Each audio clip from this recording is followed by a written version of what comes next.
அஸ்ஸலாமு அலைக்கும் வரஹ்மத்துல்லாஹி வபரகாத்துஹ்.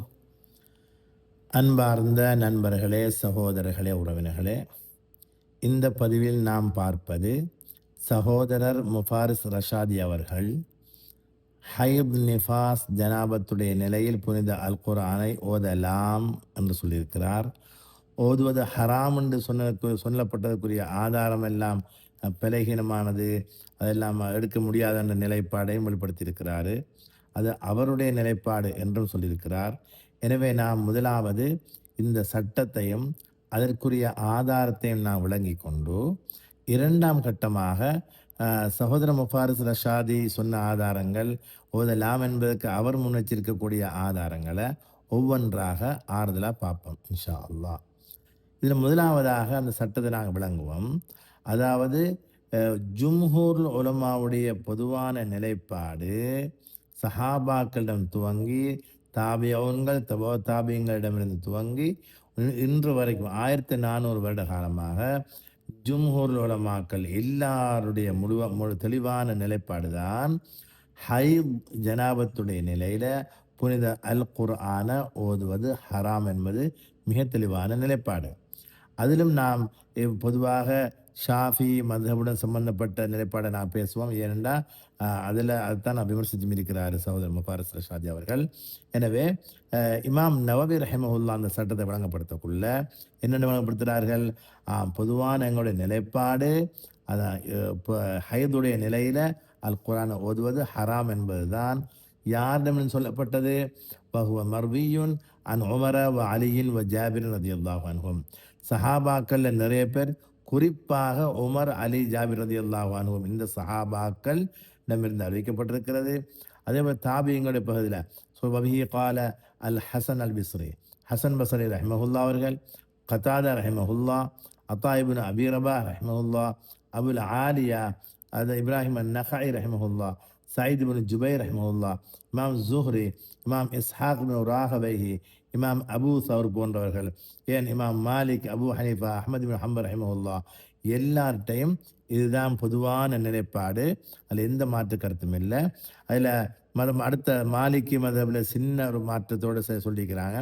ஹனபி, அஹ்மது ஹம்பலி மதபிலையும் சின்ன மாற்றங்கள் இருக்குது. பொதுவாக ஹராம் என்ற நிலைப்பாடு தான் எல்லாருடைய தெளிவான நிலைப்பாடாக இருக்குது. முதலாவது விஷயம். இதுக்குரிய ஆதாரமாக காட்டப்படக்கூடிய 2 ரிவாயத்து இருக்குது. 2 பதிவை நாம் பார்ப்போம். அதில் முதலாவது, அதாவது இமாம் திர்மிதி ரஹிமஹுல்லா ரிவாயத் செய்கிறாங்க. அப்துல்லா இப்னு உமர் ரலியல்லாஹு அன்ஹுடைய ரிவாயத்து. அப்துல்லா இப்னு உமர் ரலியல்லாஹு அன்ஹுமா அவங்க அறிவிக்கிற இந்த ரிவாயத்து இதில் மிக முக்கியமானது. அதாவது லா யக்ரஉல் ஜுனுபு வலல் ஹாயிது ஷைஅம் மினல் குர்ஆன். ஜனாபத்துடைய நிலையில், ஹைதுடைய நிலையில் என்ன செய்யக்கூடாது? குர்ஆனை ஓதக்கூடாது. ஓதுறது ஹராம் என்ற நிலைப்பாட்டில் தான் இது அறிவிக்கப்பட்டிருக்குது.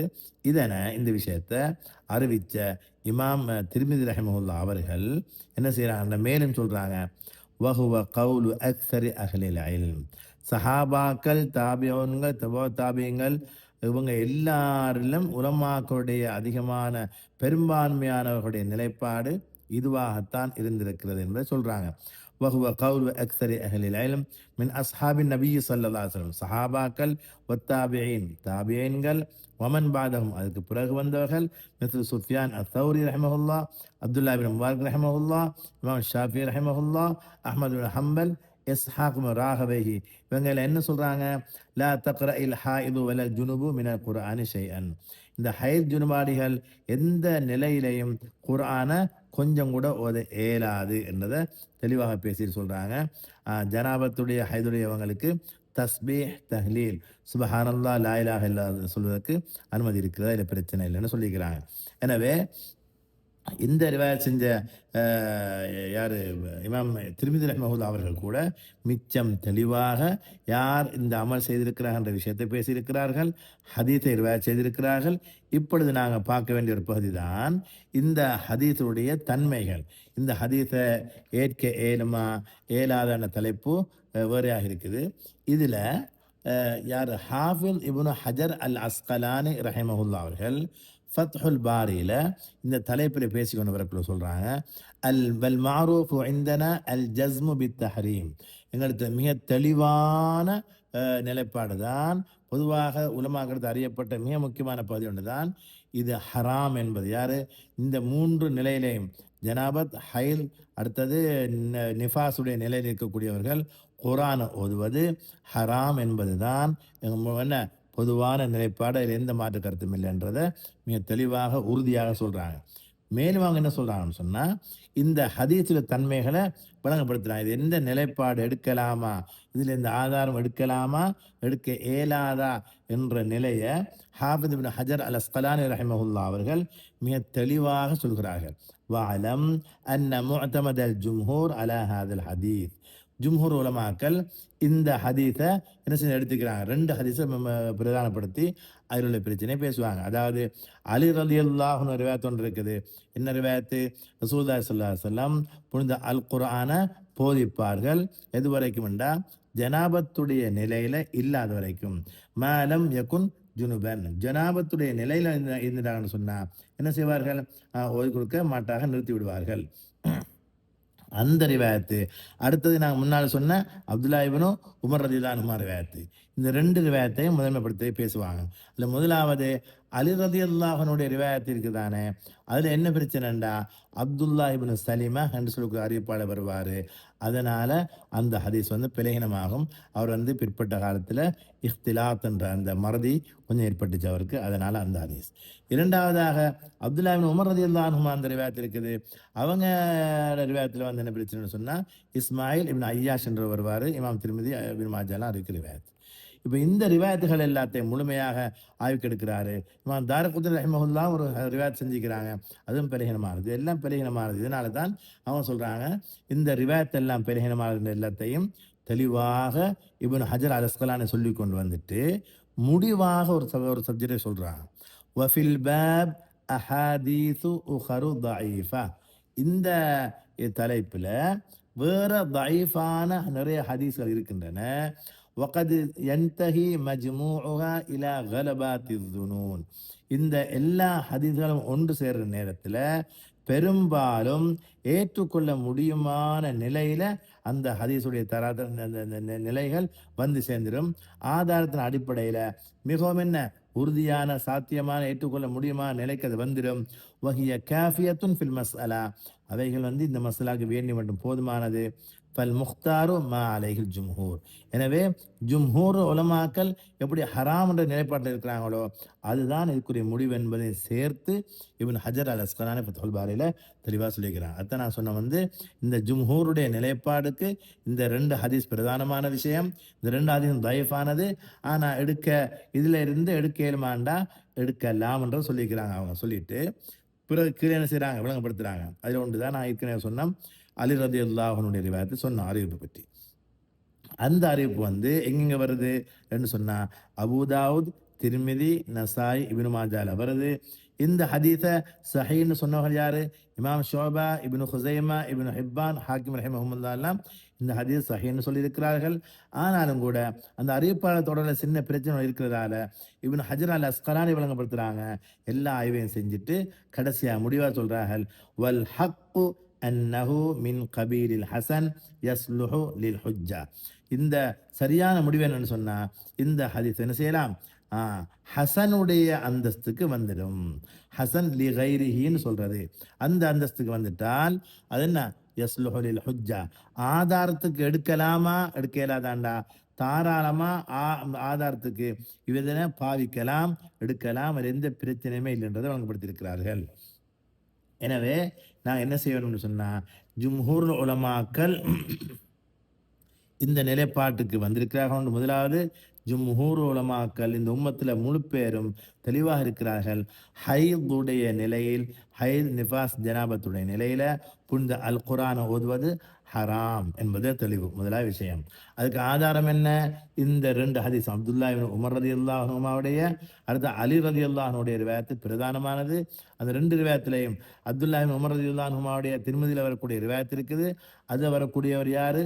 இஸ்மாயில் இப்னு ஐயாஷ் என்பவர் பலகீனமானவர். அடுத்த ரிவாயத்தில் அலி ரலியல்லாஹு ரிவாயத்தில் வரக்கூடியவர் யாரு? அப்துல்லா இப்னு சலிமா என்று சொல்லக்கூடியவர். அவரும் பலகீனமானவர் என்ற காரணத்தினால பலகீனமானது. அந்த பலகீனம் அதாவது பொய் சொல்லக்கூடியவர் என்று சந்தேகிக்கப்படக்கூடிய நிலையிலிருந்து விலகி இவர்களுடைய மறதியில் சம்பந்தப்பட்ட விஷயமும் இது மாதிரியான சின்ன சின்ன பிரச்சனை இருக்கிறதால இந்த ஹதீஸை ஹதீஸ் கலையில் துறை போனாக்கள் முடிவு சொல்ல முடியுமான தகுதி உள்ளவர்கள் எல்லாம் சொல்கிறாங்க. யார் இமாம் இப்னு ஹஜர் உட்பட, இப்னு ஹஜர் அஸ்கலானி ரஹ்மத்துல்லாஹ் உட்பட என்ன சொல்கிறாங்கண்டா, தாராளமாக இதனை ஆதாரத்தை எடுத்துக்கொள்ளலாம், அதில் எந்த விதமான பிரச்சனையும் இல்லைன்றதை தெளிவாக பேசியிருக்கிறார்கள். அது இல்லாமல் தாபியங்க நான் சொன்ன ஏற்கனவே இவர்கள் எல்லாம் இந்த அதாவது இந்த நிலையில ஓதக்கூடாது, ஓதுறது ஹராம் என்ற விஷயத்தை விரிவாக இந்த பகுதி பேசப்பட்டிருக்குது.